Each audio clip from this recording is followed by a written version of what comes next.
Alam mo yung sign na mahal ka ng babae kapag sobrang tamang hinala at selosa nila sa'yo. Hindi mawawala yan. Kahit man sobrang loyal ka sa kanila o sobrang faithful ka. Or in short, siya lang talaga yung girlfriend mo. I mean, siya lang talaga yung mahal mo at sa kanya ka lang na-attract.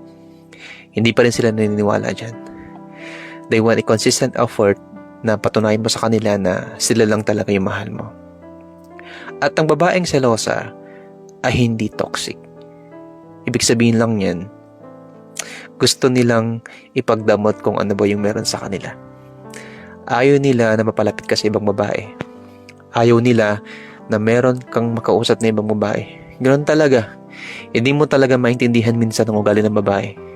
Pero, kung talaga nagmamahalan kayo, tatanggapin mo na ganun talaga siya.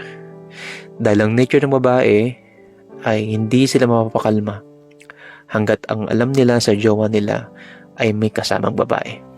Kaya kung meron kang GF na selosa, overthinker o tamang hinala, alagaan nyo sila. I-assure nyo lagi. Update mo lagi. Dahil sobrang mapagmahal ng mga yan.